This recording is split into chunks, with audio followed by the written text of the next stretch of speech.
Penduduk di Sabak Bernam, Selangor yang terlibat dalam gangguan ketuk pintu pada waktu malam dinasihati mengamalkan bacaan Yasin dan solat hajat. Megan Stewart, a beautiful, popular 14-year-old girl, vanished without a trace after going out with friends 2 days ago. What did you do to Megan?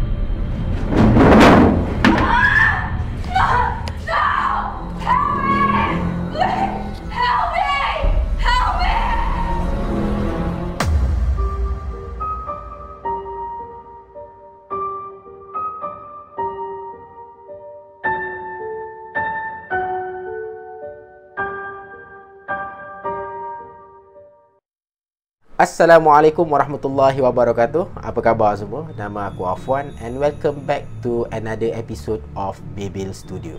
So, apa benda yang kita nak story pada kali ni? Hari ni aku nak bawa dekat korang dua cerita viral. Dua-dua cerita viral ni memang sedang hangat sangat diperkatakan. Yang pertama adalah kejadian aneh yang berlaku di Sabak Bernam. Kejadian ketuk-ketuk pintu buka tak ada orang. Dan yang kedua adalah tentang satu filem yang sangat-sangat disturbing kata mereka, iaitu filem Megan is Missing. Nak tahu apa yang berlaku?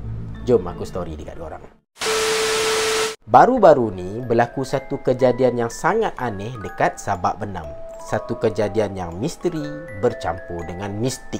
Semuanya bermula pada 19 November tahun 2020 apabila kampung dekat daerah Sabak Bernam tu kena ganggu. Macam mana gangguan tu boleh berlaku? Apa yang berlaku sebenarnya kan? Penduduk kampung dekat sana cakap pintu rumah diorang kena ketuk oleh seseorang. Tapi masalah dia, bila diorang jengoi kat tingkap, jengoi tu apa? Tengok. Okey, bila diorang tengok dekat tingkap, lepas tu bila diorang buka pintu, tak ada orang. Sudah. Dan kejadian ni berlaku sekitar jam 11 malam sampai pukul 3 pagi.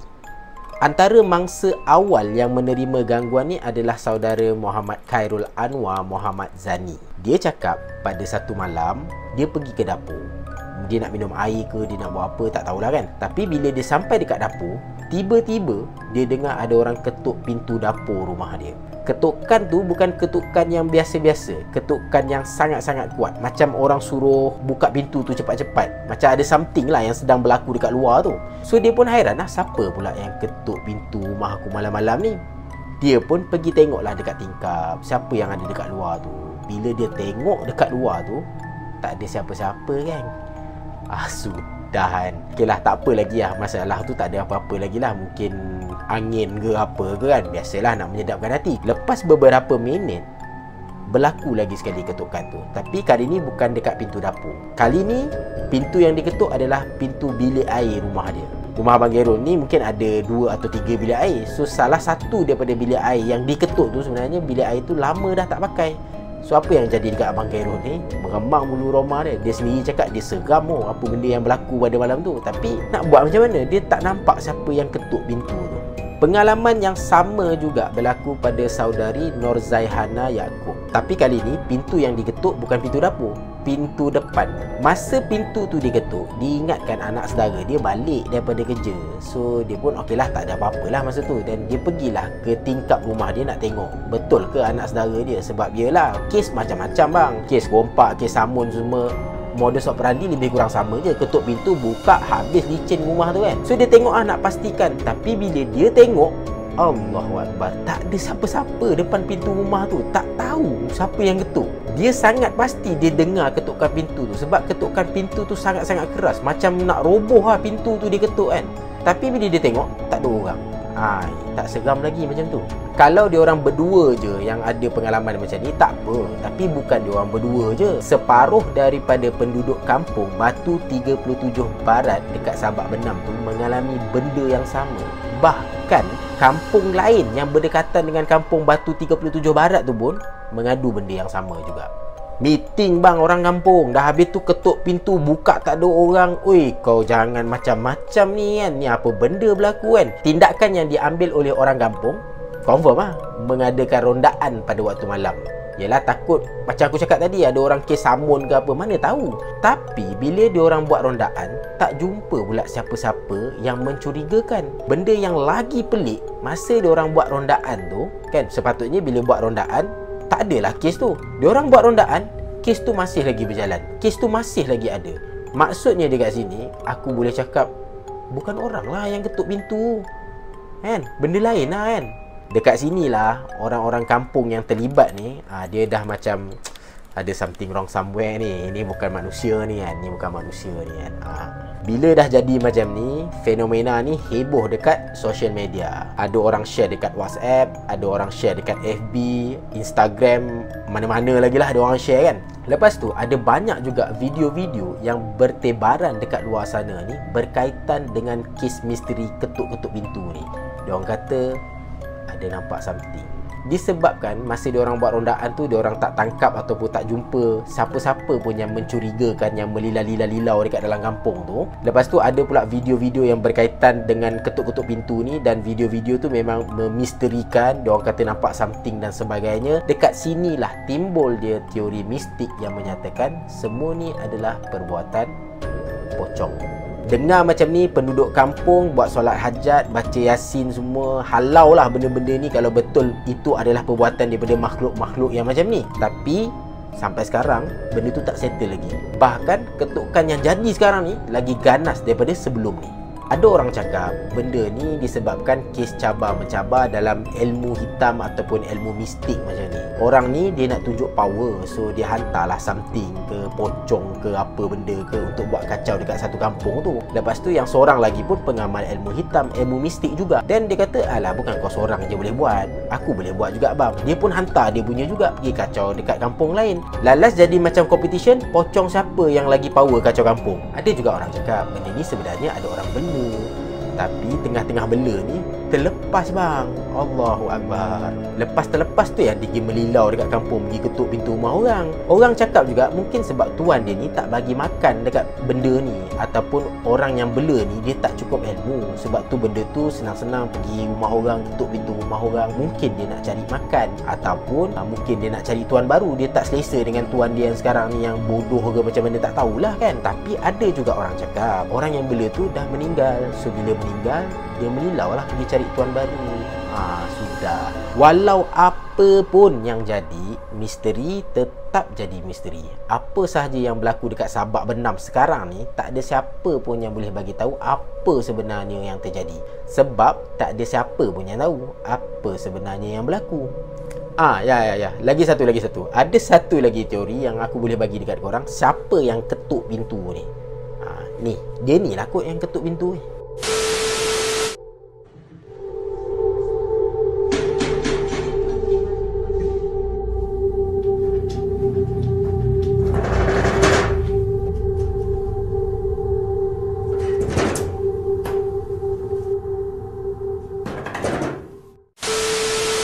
Megan is Missing.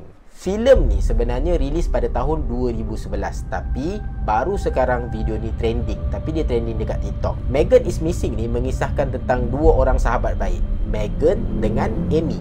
Tapi mereka ni mempunyai sifat yang sangat-sangat berbeza. Megan ni dia punya social life sangat-sangat teruk, pergaulan bebas, tidur dengan laki sana sini. Yang Amy ni pula dia tak social, dia budak baik, dia budak-budak skema. Semua cerita ni bermula bila Megan berkenalan dengan seorang lelaki dekat internet. Nama lelaki tu ialah Josh. Dia janji nak jumpa Josh dekat somewhere lepas dia balik tengok wayang dengan Amy. Lepas dia balik hang out dengan Amy, dia pergilah jumpa Josh. Dan lepas dia jumpa Josh tu, tak ada siapa-siapa yang pernah nampak Megan lagi. So technically Megan is missing.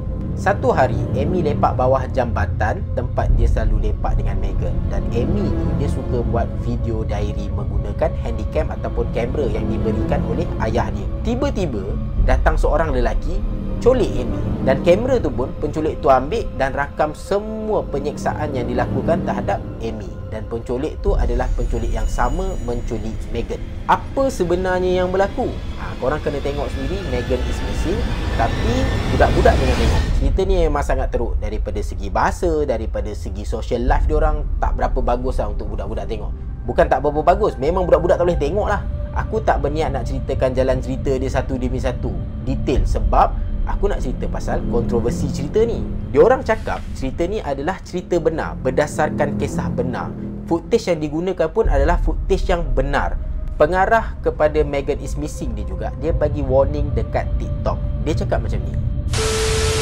Hello, my friends on TikTok. This is Michael Goy, the writer-director of Megan is Missing. I didn't get to give you the customary warnings that I used to give people before they watched Megan is Missing, which are, do not watch the movie in the middle of the night, do not watch the movie alone, and if you see the words photo number 1 pop up on your screen, you have about 4 seconds to shut off the movie if you're already kind of freaking out. Lebih parah lagi, ramai orang yang terkesan lepas tengok filem ni. Diorang jadi trauma, diorang tak nak keluar rumah, diorang takut dengan orang, macam-macam lah. Yes, to be honest, memang itulah yang nak disampaikan dalam filem ni. Kes penculikan yang berkaitan dengan perkenalan di laman sosial, dan dia nak ketengahkan juga penghambaan seks yang terjadi pada masa-masa culik. Tapi persoalan yang paling besar adalah, betul ke kes ni berdasarkan daripada kisah benar? Jawapannya adalah tidak. Yes, tidak sama sekali. Megan is Missing ni just sekadar filem yang bila diorang shoot, diorang menggunakan teknik found footage. Found footage ni macam seolah-olah dia tengah rakam apa yang dia buat. So nampak macam lagi real lah. Bukannya director pergi rakam orang ni tengah berlakon. Tak, dia macam tengah vlogging. Senang cerita macam tu. Setiap scene dekat dalam filem tu bukan reality, tapi semua tu adalah lakonan semata-mata. Maksudnya Megan is Missing ni tak pernah ambil daripada kisah benar pun. Tak pernah berlaku pun yang Megan ni missing. Tapi ada ke tak kes yang macam Megan missing ni berlaku dekat dalam real life? Jawapan dia, ada kan? Ada.